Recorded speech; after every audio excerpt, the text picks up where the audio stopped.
자, 오늘 말씀을 한번 지난주와 연결해서 한 번만 더 우리가 기억을 더듬어 보죠. 지난주 말씀드렸던 사도 바울은 원래 고린도에서 배를 타고 예루살렘으로 가려고 했었어요. 그런데 유대인들이 바울을 죽이려고 하는 음모가 있었다고 하는 것을 알게 되면서 바울은 배를 타지 않고 육로로, 그 지도를 보시면 마케도니아 지역 그 유럽 지역으로 육로로 걸어서 지금 예루살렘으로 가는 그러한 방향으로 잡고 있습니다. 그 과정 속에서 7명의 교회 지도자들과 함께 했다고 그랬죠. 7명의 교회 지도자들과 함께 쭉 가면서 어느 중간 지점에서 그 7명의 지도자들은 당신들은 먼저 드로아에 가십시오. 드로아에 가시면 제가 곧 합류하겠습니다 라고 하고 사도 바울하고 누가가 같이 빌립보 교회에서 부활주일 예배를 드리고, 그리고 거기서 배를 타고 5일 만에 드로아로 가게 되죠. 그래서 드로아에 도착해서 모든 바울과 그 일행들이 모두가 모이게 되는 그러한 시점에서 오늘 이 말씀이 진행되어진다라고 하는 것을 이해하시면 좋겠습니다. 드로아 교회에서 이제 모인 이 성도들이 주일인데, 오늘같이 주일인데, 주일날 안식 후 첫날 뭐 하고 있습니까? 떡을 떼고 있다, 이렇게 표현되고 있죠. 떡을 뗀다는 것은 단순히 밥을 먹었다, 식사 모임을 가졌다, 그런 의미가 아니라 초대교회에서는 예수님께서 당부하신 대로 모일 때마다 예수님을 기념하기 위해서 성만찬 예배를 드렸거든요. 그래서 초대교회는 매번 모일 때마다 성만찬 예배를 드렸어요. 그래서 지금 이 구절은 지금 성만찬 예배를 드리고 있는 장면이다, 이렇게 볼 수 있죠. 성만찬 예배를 드리는데 이제 바울의 그 스케줄은 여기서 드로아에서 하룻밤 묵고, 그리고 곧바로 그 다음 일정으로, 그 다음 전도 지역으로 가는 것이 일정이었어요. 그러니까 이 사도 바울의 입장, 드로아 교인의 입장에서는 좀 아쉬운 거예요. 사도 바울과 같은 이 지도자를 언제 또 만나겠어요? 언제 또 바울에게 또 말씀을 직접 듣겠어요? 그러니까 선생님, 그냥 가지 마시고 저희들에게 오늘 하루만이라도 저에게 말씀을 더 많이 가르쳐 주시고 들려주십시오, 이렇게 간절히 부탁을 해서 지금 예배가 아침부터 쭉 진행이 되고 있는 거예요. 그러니까 초대교회 성도들은 정말 말씀을 사모하고 정말 그 한 말씀을 정말 귀하게 받는 그런 모습을 가지고 있었죠. 근데 오늘날 우리 한국 교회를 보면 말씀이 너무 많은 시대예요. 오늘 여러분 이 자리에 오지 않아도 여러분 소파에 편하게 앉아서 234번을 딱 틀잖아요. 그러면 김학주 목사님이 나오고, 235번을 틀면 이찬수 목사님이 나오고, 236번을 틀면 온누리 교회 이재훈 목사입니다. 그러니까 뭐 너무너무 말씀이 많으니까 사실은 말씀을 사모한다, 그걸 잘 모르고 정말 이 예배가 정말 사모한다, 그런 느낌이 좀 없어요. 뭐 동탄에도 얼마나 많은 교회들이 있습니까? 근데 초대교회 성도들은 모든 것이 다 희소하니까 말씀을 전할 수 있는 그런 지도자들도 부족하고, 성경도 제대로 없고, 그냥 예배로 모이는 것도 정말 작은 다락방이고, 또 숨어서 보내야 되고, 그러다 보니까 그 간절함과 그 사모함이 있어요. 저는 우리가 이렇게 너무 영적으로 종교적으로 풍성한 시대에 살고 있으면서 점점 우리에게 사라지는 이 간절함이 우리들에게 다시 되살아나게 되기를 주님의 이름으로 축원합니다. 그래서 우리 교회는 좀 그런 간절함이 있기를 바랍니다.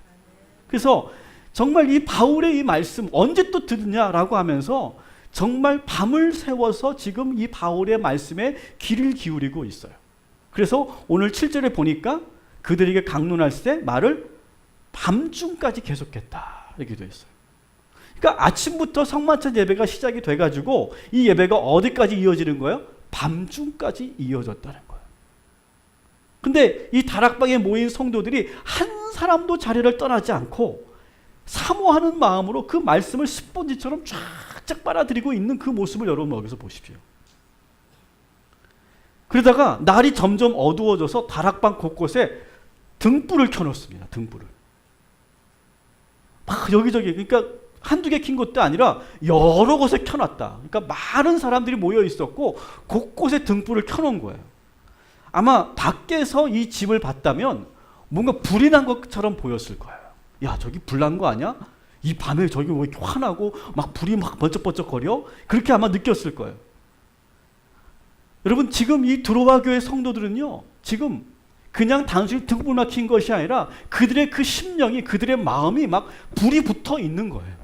그것을 지금 이렇게 지금 8절에서 이렇게 상징적으로 표현하고 있는 것이죠. 저는 우리 동탄 꿈의 교회가 그렇게 뜨거운 그런 말씀으로 예배로 불붙어 있는 그런 교회가 되기를 주님의 이름으로 축원합니다. 무엇보다 막 말씀이 막 뜨거워지고 막 그 예배하는 것이 기뻐지고 말씀이 불붙어 가지고 막 그냥 밤을 새워서라도 막 말씀을 드리려고 하고 예배 드리려고 하는 그런 공동체, 그런 교회가 되어야 될 줄 믿습니다. 지금 우리 어성경의 읽어지네를 우리 진행하고 있는데 몇 주 남았습니까? 몇 주 남았어요? 네? 6주. 아직도 많이 남았네. 근데 3시 반부터 이제 5시 반까지 하는데 여러분 제일 졸릴 시간이에요. 그래서 제가 뒤에서 보면 이렇게 막 넘어가시는 분들, 이렇게 넘어가시는 분들이 많아요. 그래도 막 눈에 불을 켜고 오늘 내가 이번만큼은 내가 성경을 통독하고 성경을 내가 막 제대로 이제 공부해야 되겠다. 막 그런 마음으로 막 뒤에서 보면 막 열심히 공부하는 모습 보니까 진짜 불이 붙어 있는 것 같아요. 막 불이 활활 타오르는 것 같아요. 우리 교회가 바로 이 드로아 교회처럼 말씀을 사모하고 예배를 정말 소중히 여기는 그런 교회 되기를 소망합니다. 그러면서 제가 또 은혜 받은 것은 바울의 설교가 밤중까지 이어졌다. 저는 이 대목에서 참 은혜가 돼요. 야, 나만 설교가 긴 게 아니었구나. 바울에 비하면 나는 아무것도 아니구나. 나는 기껏 길어봤자 45문을 넘긴 적이 없어. 확인해 보세요. 근데 지금 이 바울은 아침부터 밤중까지 설교하고 있는 거예요. 아마 여러분 같으면 아마 나가버렸을 거예요. 너무 길다고 설교가. 그런데 일이 일어났어요. 말씀을 듣던 청년 하나가 바울의 설교가 너무 기니까 졸음을 이기지 못하고 창에 걸터 앉아 졸다가 3층에서 떨어져요. 같이 읽어볼게요. 유두고라 하는 청년이 창에 걸터 앉아 있다가 깊이 졸더니 바울이 강론하기를 더 오래 하니 졸음을 이기지 못하여 3층에서 떨어지거늘 일으켜보니 죽었는지라. 아멘. 여러분 이 말씀을 보통 교회에서는 어떻게 이 말씀을 인용합니까? 졸지 마! 졸면 죽어! 유두고 봐! 졸면 죽었잖아! 눈 떠! 막 그러면서 거의 이제 유두고를 가지고 막 이제 협박하고 막 그렇게 공포감을 만들면서 졸지 말라고 막 할 때 이 유두고가 많이 사용되죠. 정말 그럴까? 오늘 이 이야기가 정말 그런 의미일까? 저는 유두고를 보면서 저는 절대 그런 설교를 하지 말아야 되겠다 생각이 들어요. 막 유두고가 차례되면 여러분 죽습니다. 눈 졸지 마십시오. 그래도 눈 감고 계신 분들이 몇 분 계시는데 그러면 안 됩니다. 회개하십시오. 막 그렇게 하는데 성도들이 그러면 뭐라고 생각하는지 아세요? 속으로? 잠은 지가 재워놓고 누구 보고 자지 말래. 그런 거예요. 그런 거. 근데 저는 오늘 우리가 유두고에게 유독 씌어져 있는 이 잘못된 선입견, 이걸 좀 벗겨주고 싶어요. 정말 유두고가 여러분 보시기에 영적으로 잠들어서 졸다가 떨어져 하나님의 심판을 받은 그런 사람일까?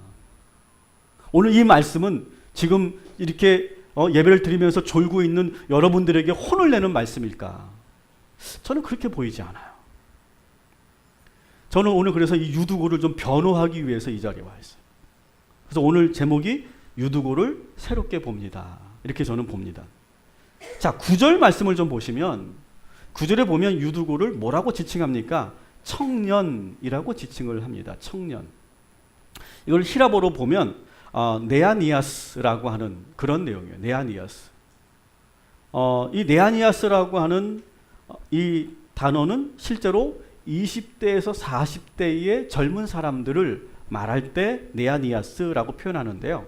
12절에도 청년이라고 번역이 되어 있어요. 그런데 이때는 우리가 한글로 보니까 이게 느낌이 모르지만 원문으로 보면 12절에 이 청년은 파이스라고 하는 단어예요. 파이스. 그래서 여러분 옛날 성경, 지금 우리가 보고 있는 개역개정 말고 옛날 성경은 제대로 번역됐어요. 9절을 청년이라고 번역하고 12절을 아이라고 번역해. 아이. 어린 아이라고 번역을 해요. 그러니까 이 두 개의 단어를 같이 병행해서 썼다는 것은 그저 이 유두고가 장성한 그런 성인이 아니라 이 아이는 말 그대로 한 10대 정도 되는 어린 아이예요. 그러니까 한 10대 중반의 청소년, 그러니까 아마 한 15살에서 16살 정도 된 남자아이예요. 여러분 상상해 보세요. 여러분 집에 15살, 16살 된 남자아이 한번 상상해 보세요. 키워봤죠, 여러분? 지금도 여러분 키우고 있죠? 어떻습니까? 저희 집에 있는 19살, 18살 아이는요, 개념이 없어요. 근데 이 유두고는요, 훨씬 어린데, 어때요? 하루 종일 예배하고 있다는 거예요.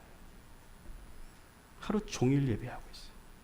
바울의 설교가 그렇게 긴데도 PC방 가지 않고 하나님 말씀을 듣고 있는 아이예요, 여기.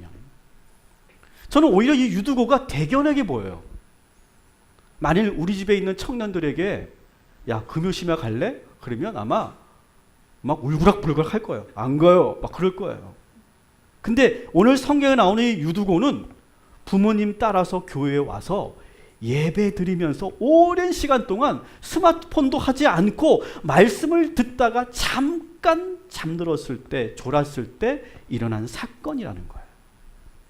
여러분, 이렇게 이 아이가 떨어져서 3층에서 떨어져서 숨이 멎은 것을 보면서 그 부모가 어땠을까요, 여러분? 아마 막 오열을 하며 소리를 질렀을 거예요. 뭐 실신 상태였을 거예요. 주변 사람들이 막 여기서 막 어떻게 할 줄 몰라서 막 당황하고 있어요. 그때 바울이 급히 내려가서 떨어진 아이 그 위에 엎드려 끌어안습니다. 침착하게 그 아이의 상태를 살피면서 기도하고 있어요. 10절 같이 읽어볼게요. 바울이 내려가서 그 위에 엎드려 그 몸을 안고 말하되 떨어지지 말라 생명이 그에게 있다 하고. 아멘. 여러분, 우리가 지금 열왕기하 말씀을 새벽 예배 때 묵상하고 있는데 그때 엘리사가 수넴 여인의 아들, 늦게 난 아들, 그 귀한 아들이 죽었을 때 엘리사가 어떻게 합니까? 그 아이가 누운 그 위에 올라가서 눈과 눈을 마주치고 입과 입을 마주치고 손과 손을 맞대고 간절히 기도하는 장면이 나와요. 바울도 지금 똑같이 유두고를 하고 있는 거예요. 그러면서 간절히 기도하는데 그때 반응이 보여요. 그래서 사도 바울이 떠들지 말라. 생명이 그에게 있다. 이렇게 선언을 하고, 그러니까 사람들이 믿지 않았는데 정말로 유두고가 눈을 뜨고 일어나는 그 장면이 지금 나타나는 거예요. 여러분 상상해 보세요.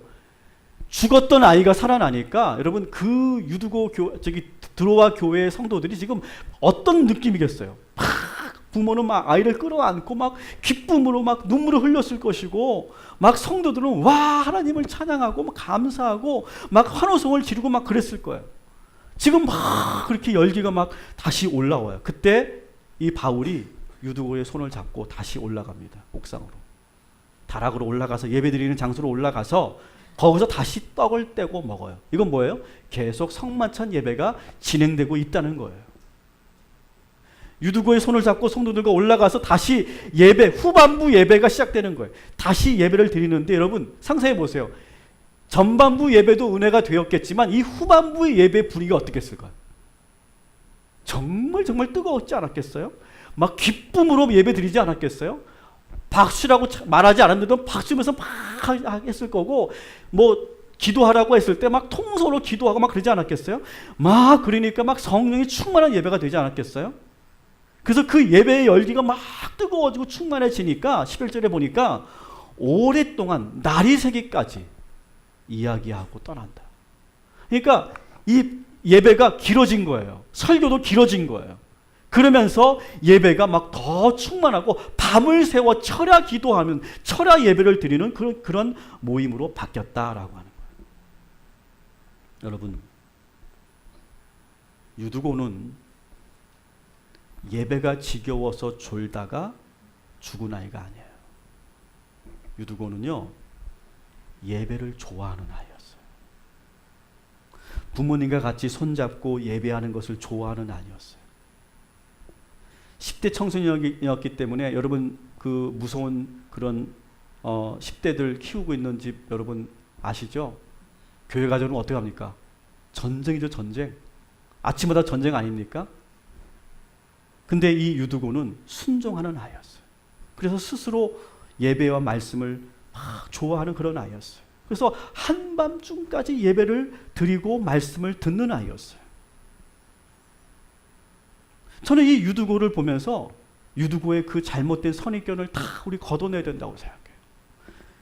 유두고 같은 그렇게 예배를 사모하는 그런 우리 아이들, 그리고 우리 모든 성도님들 되시기를 주님의 이름으로 축원합니다. 저는 여러분들, 오늘 이 자리에 오신 여러분들을 보면 얼마나 제가 사랑스러운지 몰라요. 저는 믿지 못하겠다는 그런 표정이신데 정말 저는 여러분들이 사랑스러워요. 그래도 믿지 못하겠다. 왜냐하면 여러분 이 시간 한번 믿지 않는 사람들은 이 시간에 뭐 할까요? 아직도 자요. 아직도 자고 아마 1시 정도 일어나서 라면 끓여 먹을 거예요. 아니면 지금 어디로 다 놀러 가거나 아니면 시원한 그런 에어컨 틀어놓고 런닝구 바람으로 소파에 앉아서 TV하고 싸우고 있을 거예요. 근데 여러분 이 시간에 여러분 교회를 나왔다. 나오려면 여자들은 뭐 해야 돼? 2시간 전부터 화장해야 돼. 그리고 오늘 뭐 입지? 그거 고민해야 돼. 남자들도 정말 일주일 내내 피곤한 그런 몸을 이끌고 또 이 자리에 오는 거예요. 저는 그것 자체가 얼마나 귀한지 몰라요. 그래서 이 더운 날 예배당에 여러분 오셔서 이 불편한 의자에 앉아가지고 앞에 있는 설교자 눈치 보면서 꾸벅꾸벅 졸고 있는 여러분의 모습이 얼마나 저는 사랑스럽게 해요. 졸아도 돼. 그래서 제 앞에서는 졸아도 사랑스러워. 근데 저만 그럴까요? 하나님도 그렇게 보실 줄 믿습니다. 유두고가 졸아서 잘못된 게 아니라 비록 그렇게 피곤했지만 그래도 사도 바울의 그 하나님 말씀을 듣기 위해서 그 창틀에 걸터 앉아서 그 말씀을 들으려고 했던 그 유두고의 열정, 그 유두고의 마음을 하나님께서는 기뻐하신 줄 믿습니다. 여러분, 오늘 하나님께서 저희들에게 그러한 기쁨의 눈으로 바라보고 계심을 믿습니다. 한번 옆 사람과 인사합시다. 그래도 오늘은 졸지 맙시다. 한 번 더 합시다. 목사님 설교가 짧답니다. 네, 오늘 분명히 짧을 거예요. 제 설교가. 네. 복음이죠, 복음. 설교가 짧다는 것. 그래서 여러분, 오늘 본문에서 유두고가 졸다가 이런 사고를 당했다. 그러니까 예배 시간에 졸지 마라. 그러면 죽는다. 하나님이 심판하신다. 그런 말씀으로 오늘 이 말씀을 보지 마라.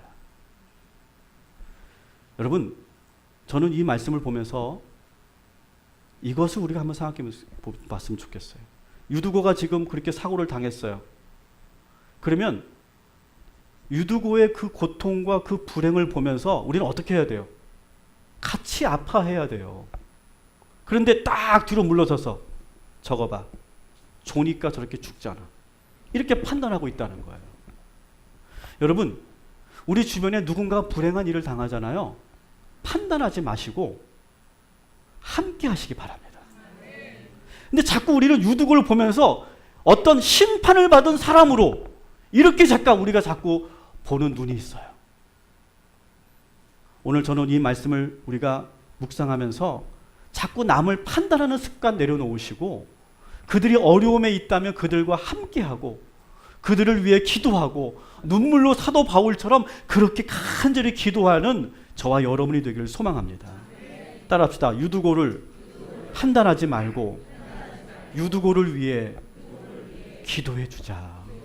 이것이 오늘 본문의 주제예요. 유두고를 판단하지 말자.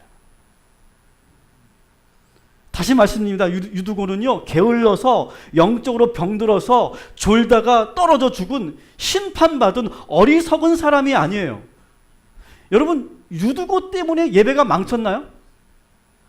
오히려 유두고 때문에 그 후반부 예배는요, 그 어떤 예배보다도 뜨겁고 더 은혜가 충만한 예배가 되지 않았습니까? 보혈의 능력이 강력하게 일어나고 성령의 역사가 넘치는 역동적인 예배가 되지 않았습니까? 영원히 잊을 수 없는 성만찬 예배가 되지 않았습니까? 유두고는요, 예배의 방해자가 아니라 예배의 촉진자였어요. 여러분, 저는 오늘 이것만큼은 여러분들에게 좀 제가 권면드리고 싶어요. 여러분, 옆 사람에게 예배를 촉진시키는 사람 되시기 바랍니다. 그런 사람이 있어요. 옆에 딱 앉았는데 그 사람이 옆에서 찬양하는 모습, 기도하는 모습 보면서 나도 불이 붙을 때가 있어요.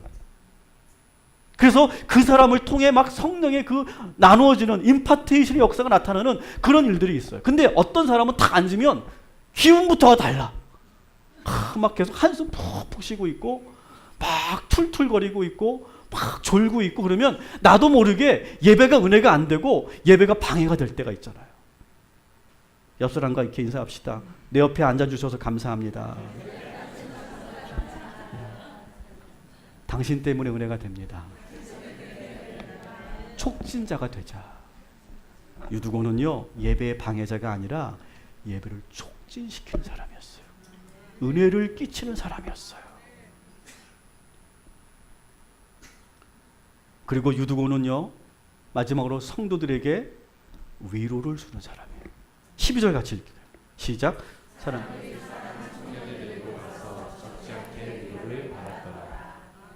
아멘. 유두고는 드로아 교회의 애물단지가 아니라 성도들에게 위로를 준 사람이 됐어요. 드로아 교회 성도들은 영원히 잊을 수 없는 순간일 거예요. 그때 유두고가 극적으로 살아나고 그 유두고와 함께 드렸던 그 예배, 그때 들었던 하나님 말씀, 그때 보았던 놀라운 그런 하나님의 기적, 영원히 잊을 수 없는 거예요. 그래서 사람들은 유두고만 보면 위로가 되는 거예요. 그래, 유두고를 살리신 하나님, 유두고를 통해 역사하시는 하나님을 늘 생각하면서 유두고가 있는 것 자체가 드로아 교회의 기쁨이고 행운이고 그리고 은혜였어요.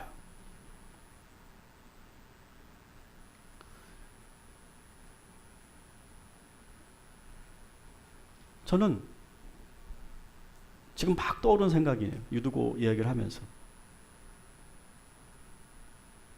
저는 우리 희강이가 우리 교회 유두고인 줄 믿습니다. 지금 막 떠올랐어요. 우리가 희강이를 보면 위로가 되죠. 하나님께서 고쳐주셨고 우리가 정말로 눈물로 기도했는데 하나님께서 기적을 보여주셨고 위로가 되고 힘이 되지 않습니까? 여러분, 우리 모두가 다 그런 유두고와 같은 사람 되시기 바랍니다. 저는 이런 질문 여러분이 드리고 싶어요. 저는 오늘 이 말씀을 묵상하면서 나는 사람들에게 근심을 주는 사람일까? 위로를 주는 사람일까? 나는 어떤 사람일까? 나는 사람들에게 부담을 주는 사람일까? 그래서 내가 탁 들어오면, 여러분 그 바퀴벌레 가족 아시죠? 바퀴벌레 가족 아세요? 바퀴벌레 가족이 뭐냐면 아빠가 문을 탁 열고 들어오면 후다다다닥 소리가 나는 가족. 후다다닥 무슨 소리예요? 다 가족들이 다 자기 집 방으로 들어가는 가족. 그러면서 그 황량한 그 거실에 이런 음악이 들리죠. 그래서 막 그 덤불들이 막 굴러다니는 그런 바퀴벌레 가족 아시죠? 사람들이 나만 가면 경직되고 괜히 두려워하고 부담스러워하고 눈을 돌리는 그런 사람일까? 아니면 나는 사람들에게 평안과 위로를 주는 사람일까?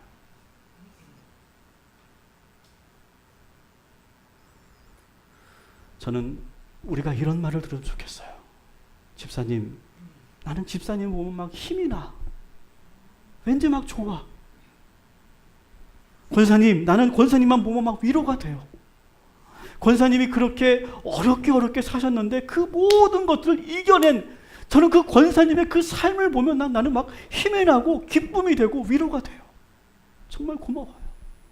그런 소리를 듣는 저와 여러분이 되게 되었으면 좋겠어요.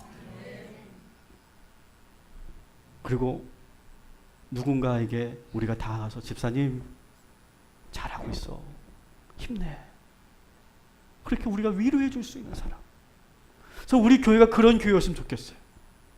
나쁜 말보다는, 책망하는 말보다는, 누군가를 정죄하는 말보다는 위로해주고 위로받고, 그리고 유두고처럼 그렇게 위로를 줄 수 있는, 그래서 서로가 서로에게 힘이 되어주고 지친 마음을 쉬게 해줄 수 있는 그런 나무와 같은, 그런 숲과 같은 그런 성도님들 되시기를 주님의 이름으로 축원합니다.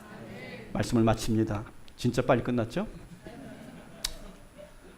여러분, 오늘 우리들의 예배가 들어와 교회 예배가 되길 소망합니다. 여러분, 오늘 한 분도 빠짐없이 다 은혜 받으시기 바랍니다. 한 분도 빠짐없이 성령 충만 받으시기 바랍니다. 한 분도 빠짐없이 다 뜨거워지시기 바랍니다. 그리고 여러분, 유두고를 우리가 새롭게 보듯이 여러분의 선입견에 갇혀있는 그 사람을 새롭게 보시기 바랍니다. 그 인간은 내 원수가 아니라 그 사람은 내가 사랑해줘야 될 사람, 내가 긍휼하게 여겨줘야 될 사람, 내가 기도해줘야 될 사람, 그의 허물을 내가 덮어줘야 될 사람으로 새롭게 그 사람에 대한 선입견이 벗어지고, 그리고 새롭게 보게 되는 눈을 갖게 될 줄 믿습니다. 그리고 여러분, 우리는 다 예배의 촉진자가 되시고 위로자가 되시기를 주님의 이름으로 축원합니다.